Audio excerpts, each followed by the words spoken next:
are two: the public sector and the private sector. Of course, we have a few coming from organizations known as Kwangos and NGOs, but they are not as large as private sector organized and then the public sector.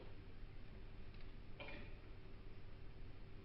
Our focus here is in the private sector provision of jobs. Those who create jobs in the private sector, who are known as entrepreneurs, do it purely for the purpose of making money. And therefore, create these jobs only when it is necessary. In other words, they are not going to employ one person in excess of the requirement of that endeavor to make money. Now, how did we get here? I want to review my own mandate when I was leaving home.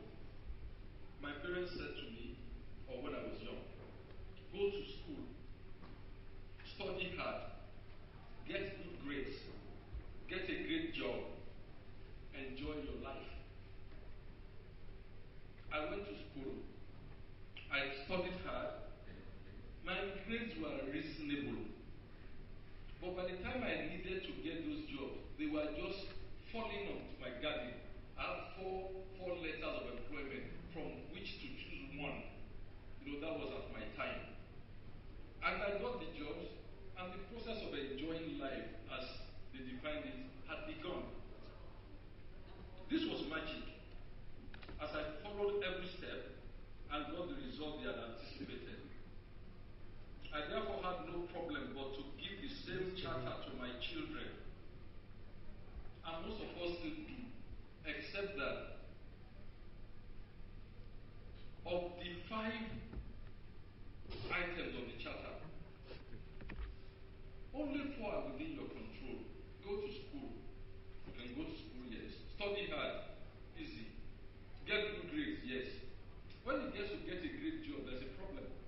That is for society to reciprocate the input that you are putting there. But hey, they tell you that they don't owe you. And again, you have to wait for an immigration department to need people, and then you struggle. And we find that that mandate is not working again. Until 1996, I believe in the charter. But in that year, like Saul, later Paul, I received my own epiphany. In a bank where I used to work, we needed 25 people, and we put out the application, and 2,000 plus people replied or responded to the application.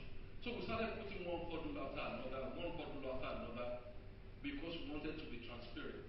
People with second class offer, we put them through aptitude test again. One test or the other. Eventually, we increased the number that we needed from 25 to 30. And I kept asking myself this question: where would the 1,970 people go?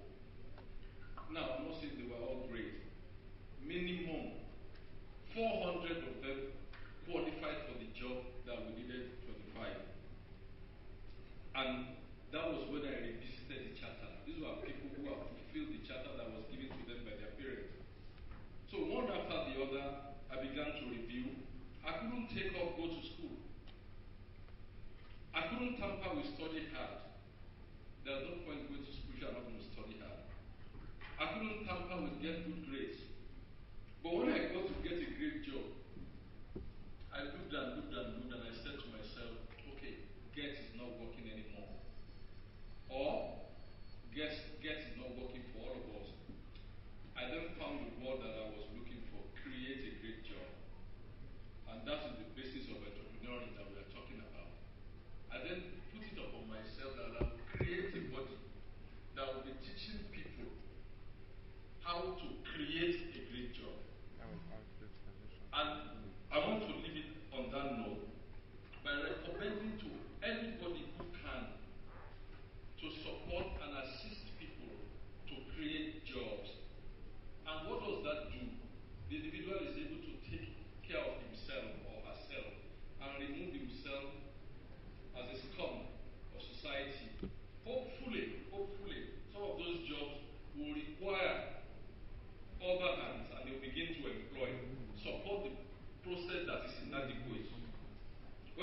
Wamako or Oshiomole or Fashola, they cannot employ as many people as they would love to employ because resources that are.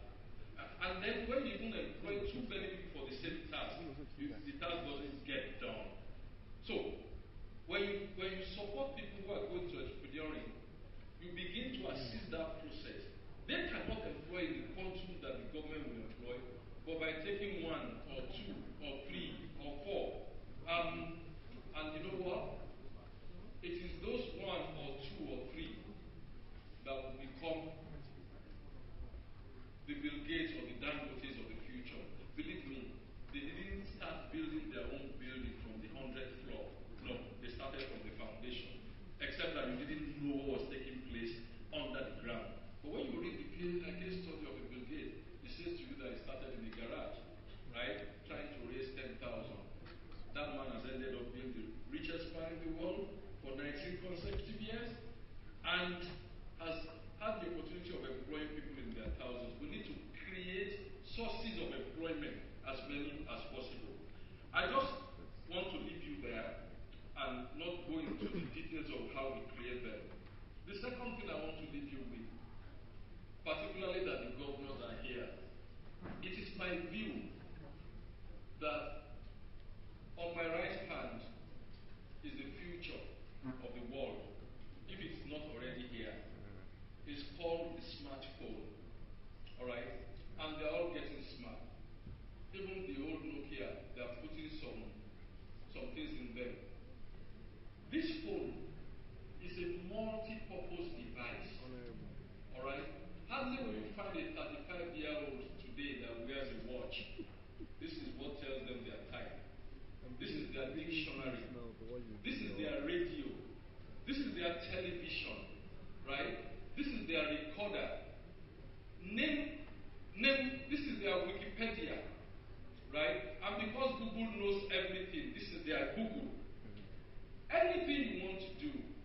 I was reliably informed that an app is being constructed now or designed that will just make it possible for that patient in Isei or in Congoland having access to this device, point it at his chest or her chest and take an X-ray, right, and forward it to that oncologist in New South Wales in Australia, and it is going to be sharper in resolution than what a normal X-ray would do, just without leaving the place, only for that person to prescribe. Why am I talking of the cell phone? I think that is where the wealth of the future resides. But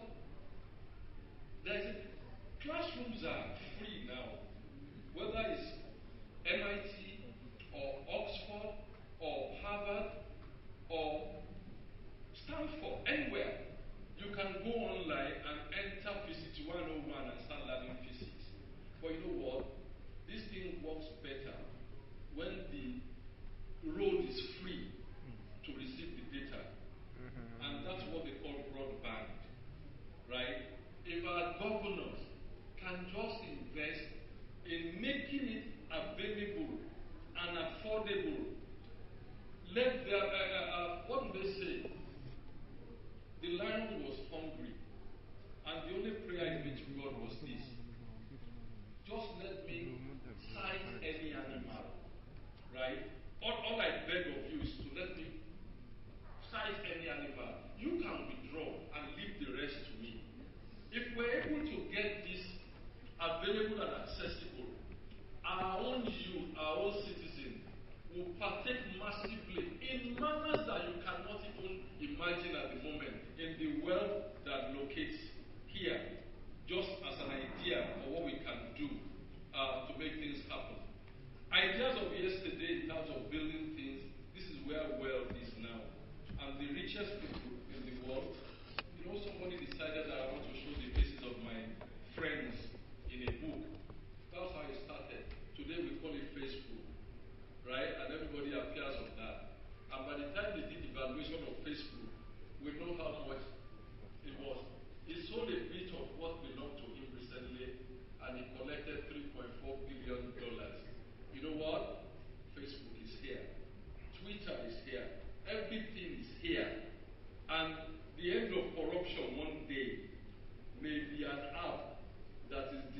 by the Nigerian youth because he has access to any information that he has on this device. Ladies and gentlemen, I recommend this device to you and just make it work, and maybe we can do better and start employing people in their hundreds of thousands. Have a very good weekend.